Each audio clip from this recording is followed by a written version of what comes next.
Saya yang bertugas sebagai tim 3R khusus Media Selatan, Pak Dewi pengawas Media Selatan. Kalau Ibu Bu Dewi mendampingi dan ada teman saya. Jadi beliau ini pengawas di Media Utara.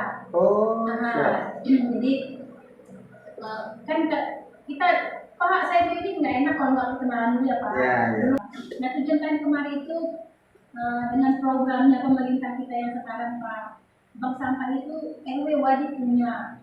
Nah kalau untuk RW 9 sendiri ada Pak bank sampahnya, tapi tidak aktif vakum. Nah inilah tugas kami dari lingkungan hidup mengaktifkan lagi bank sampah yang sudah vakum itu. Kendalanya apa sih waktu itu?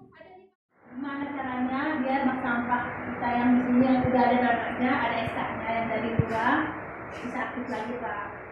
Ini di detailnya harus tanggal dengan program bank sampah yang notabene memang RW 09 sudah pernah menjalankan fungsi tersebut. Intinya dalam keadaan mati suri lah sekarang Bu ya. Nah ini coba kita kembalikan lagi terahnya, marwahnya.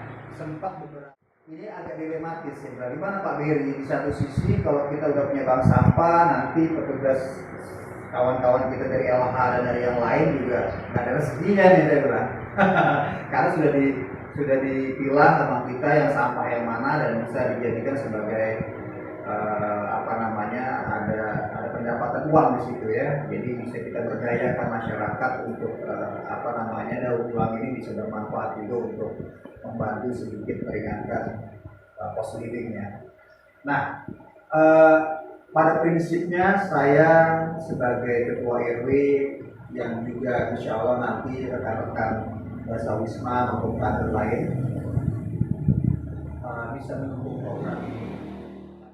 Apakah infrastrukturnya sudah ada, kemudian apakah mekanisme teknisnya seperti hari apa aja bisa di-pick up, kemudian untuk infrastrukturnya baik itu timbangan dan sebagainya apakah disiapkan oleh kita atau pihak dari LH. Kemarin browser juga nih tiap RW nih, khususnya RW-RW yang vakum nih Pak RW. Artinya punya bank sampah mungkin entah mati suri, mungkin entah secara manajemen nggak teratur atau seperti apa, atau nasabahnya hilang seperti apa.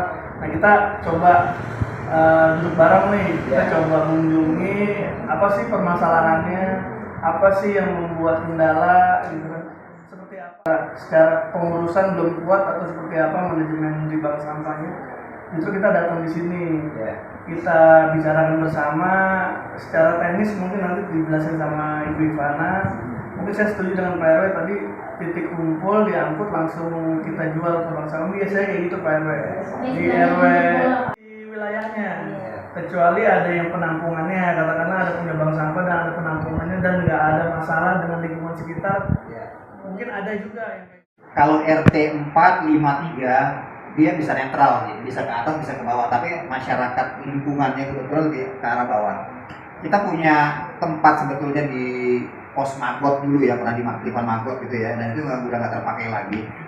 Kalau itu dijadikan sebagai home base untuk penampungan di RT 345, saya pikir itu masih bisa kita gunakan. Cuma untuk RT 612, saya belum dapat gambaran kita mau taruh di mana gitu ya di Neneng ya.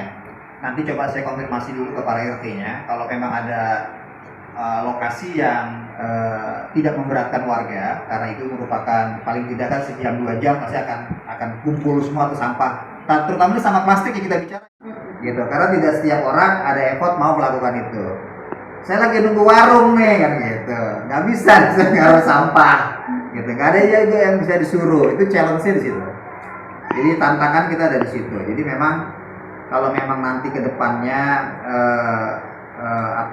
kita cari solusinya bagaimana, apakah ada koordinator pick up atau bagaimana ya. Tapi koordinator pick up juga kan pasti kan nggak ada makan siang yang gratis ya, kasarnya kan gue disuruh doang nih ngambilin plastik gitu loh, kan paling tidak kan ada sesuatu yang dilihat aja nih RT mana nih kira-kira Pak RW. Mungkin kalau seluruh RT saya pikir berat ya, karena kan titik fokusnya memang bank sampah unit tingkat RW. Betul. Benar kata PRT. Jadi setiap warga itu akan mengumpulkan ke satu titik yang mungkin agak jauh dari rumahnya atau membutuhkan tenaga dan segala macamnya. Betul. Bagaimana kalau kita lihat nih di wilayah nih, kira-kira Bu Ani, kira-kira RT mana dulu nih? Atau ke 2 RT dulu kita mulai, atau ke 1 RT dulu? Mungkin nanti akan bertahap ke semua RT dan 1 RW full. Dapat buat pilot project dulu. Iya, di pilot project yang buat kick off-nya dulu. Iya. Jadi kita nggak di detail laporan untuk semua RT sih. Yang penting. Nah, dulu kita itu udah berbagai cara. Pernah di RPTRA. Nah, bulan ini di RPTRA, bulan besoknya lagi di depan masjid, bulan besoknya lagi di pos itu. Di sini juga. Jadi di sini juga ini yang belakangan. Yang dulu kita udah berbagai cara. Nah, oke, udah lagi bagus-bagusnya itulah ya, lagi bagus-bagusnya. Kita sebetulnya kalau ceritanya, alhamdulillah sebetulnya. Alhamdulillah kita kumpulin. Nah, kendalanya itu pasti ada. Kalau nggak dari A, B gitu kan. Nah, pada saat itu kita lagi gencar-gencar, lagi semangat-semangatnya. Nah, ada aja itunya problemnya. Nasabah itu minta uang haknya dong ya. Iya. Nah, itu sama si bendahara sempat tar, nah itu kayak gitu. Udah akhirnya sampai besoknya lagi, besok sampai lupa. Nah, begitu saya telusuri, apa sih kok sampai nasabah minta uang haknya lambat gitu dikasihnya. Ternyata ya memang entahlah bagaimana lah ya, itu keteledoran. Terus saya di situ audit tuh dari A sampai Z tuh di pembukuannya. Jadi ternyata di situ minus sekitar 2 juta lebih minusnya. Ya sudah, kita itu rame-rame yuk coba gimana sih kok bisa begini-begini. Maunya saya tadinya ya udah kita selesaikan ini secara kekeluargaan yang ada di sini. Tapi ternyata nggak bisa diselesaikan. Akhirnya ya udah terkuaklah sampai ke kelurahan. Akhirnya ya udah dicicil ya sudah. Jadi saya itu satu persatu. Yang pertama yang Rp1 bisa kan? Jadi ibaratnya tidak ada lagi yang namanya kendala dari kebebasan transfer biaya. Kalau misalnya anggaplah oke, sekarang ada nasabah Ibu Dewi. Nah, Ibu Dewi hari ini terkumpul plastik 10 kilo, 10 kali 4.000, berarti sekitar 40.000. Rekening desanya mana Bu Dewi? Transfer langsung.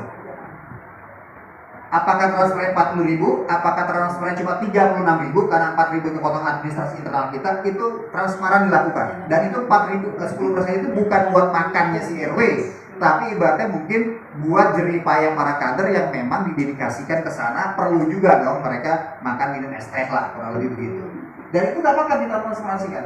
Dan nggak perlu difunding. Buat apa difunding? Orang men-trigger orang mau effort untuk nganterin sampah, biar gua dapat duit. Kalau nggak dapat duit dikumpulin buat apa? Atau buat kas RW orang nggak menarik. Sangat tidak menarik kalau itu buat kas RW atau kas RT. Karena memang dia pengen dapat pendapatan. Kalau dia pengen dapat pendapatan, otomatis transaksi hari itu serahkan hari itu juga. Iya. Itu clear. kita harus ada uang kas. Dulu langsung Pak, sekarang tuh langsung. Nanti yang penting ada Bank BNI. Soalnya yang saya itu bekerja sama dengan Bank BNI, nanti transfer langsung Bu. Bisa besoknya yang mudah-mudahan. Kalau ibu nggak pakai BNI pernah. Itu nggak nggak dapat, langsung. Kalau di RW maaf Pak, kalau di RW 4 itu jadi langsung. Tapi kan dikasih ini, kalau mau ngambil tabungan jangan langsung mendadak, kasih tahu dulu kayak gitu ke pengurusnya. Itu lain cerita. Kalau transferan dari yang suka yang mana? Ini hari ini nih Pak, 10 kilo, 20 kilo, langsung maksudnya. Nah ini saya langsung Cari orang yang bisa dipercaya, bentuk timnya yang sesuai Bu. Jadi jangan sana sini ganti-ganti orang. Jadi patenin timnya, ketuanya siapa segala. Ketika ada penimbangan bank sampah, tim itu yang harus turun gitu Bu. Terus juga margin diperhitungkan. Kalau memang mau dapat untung, kalau memang mau harganya bagus ya kita pilih. Biasanya warga juga cuma bawa yang satu plastik, bahkan 2 botol aqua segala macam. Informasikan saja Bu. Jadi setiap penimbangan Ibu sodorin harga, Ibu informasikan Pak Bu, kalau memang bawanya segini, dapatnya segini, Ibu kumpulin lagi aja, atau seminggu sekali Ibu bawa, atau kalau emang ada tempat di rumah silakan kumpulin Bu. Kalau tidak ada mungkin atas mungkin nanti ya si PRW bisa dikumpulin di sana atau seperti apa teknisnya, kita nggak tahu di lapangannya seperti apa. itu diinformasikan saja, apapun bentuk informasinya share ke warga. Jadi jangan ada informasi yang telat ataupun dan transparansi. Mungkin itu yang buat nanti akan tertarik lagi ke warga, katakan case-nya masalah uang ya. Mungkin juga tadi Pak RW bilang ya kita memancing aja, bisa ada yang kita langsung bayar boleh, kalau memang ada uang kas seperti apa dan semacamnya. Mungkin itu aja Bu, Mas. Dorong ke Sudin Pak terkait dengan anggaran untuk fasilitas bank sampah itu akan kita support Pak. Jadi ada bank sampah lain juga yang akan kita support, timbangan duduk Pak, timbangan gantung, bahkan penampungan karung, plastik itu kita support kayak gitu. Kalau memang sudah stabil ya Pak. Kalau jalannya sudah stabil, jadi dilihat penimbangan di bank sampah induk Itu termasuk kayak tembaga juga. 77 tahun 2020. Oke. Tentang pengolahan sampah lingkup RW. Oke. Ya Pak. Itu dasar hukum kita tuh Pak. Iya. Payung hukum kita untuk terjun ke masyarakat Ya. dengan metode berbagai macam untuk pengolahan sampah. Nah, jadi di situ ada struktur Pak. Struktur yang namanya bidang pengolahan sampah. Ya. Nah, itu masuk nomenklaturnya nomenklatur RW itu Pak. Oke. RT dan RW. Ya. Jadi apa ya, ini contoh ya? Ya. Nah, ini kan ada struktur pengurusan RW terbaru nih Pak. Ya. Jadi di situ ada ketua RW, sekretaris bendahara, dan di bawahnya itu kan ada bidang-bidang tuh Pak. Bidang-bidang. Iya, ada bidang-bidang yang dulunya mungkin bidang kebersihan diganti dengan bidang pengolahan sampah Pak. Nah, di bidang pengolahan sampah ditunjuk aja mungkin koordinatornya, apakah dulu yang bekas kebersihan atau orang baru atau seperti apa. Itu boleh. Jadi masuk ke nomenklatur strukturan RT dan RW itu Pak. Jadi ada bidang pengolahan sampah. Di bidang pengolahan sampah itu ada turunan lagi Pak. Itu ada bagian sosialisasi dan bagian operasional ya kalau nggak salah. Di situ Pak. Jadi itu pun sudah pernah kita buat dulu, mengetahui Pak Lurah juga sudah pernah buat instruksi dari wali kota ya terkait dengan, karena dulu bikinnya dadakan nih Pak. Jadi Pak Gubernur maunya hari itu juga. Nah, orang-orangnya nih kita udah tahu nih, asal main tunjuk aja udah. Nah, kebetulan juga peremajaan RT RW dari tahun kemarin juga sudah banyak yang berubah nih, ada RW baru, ada RT baru. Nah, kita mau update nih Pak, sebenarnya mau update bagian cuma lebih sebuah bidang karena ada turunannya lagi Pak, bagian sosialisasi dan bagian operasional gitu Pak. Kalau dulu kan sesi kebersihan toh untuk ngurusin sampah ada entah dia koordinator ataupun yang ngambil sampah. Kalau sosialisasi itu humasnya lah ya, Iya. yang operasional ya eksekutornya ya. Eksekutornya seperti itu. Jadi sosialisasi itu menggaungkan, dan ini eksekutornya. Sebenarnya sih tujuannya untuk warga untuk memilah sampah nih Pak. Ya. Nanti bagaimana ujungnya, apakah bank sampah ataupun buat kompos ataupun ekoizim dan lain-lainnya. Nanti kita serahkan lagi ke potensi di wilayah masing-masing.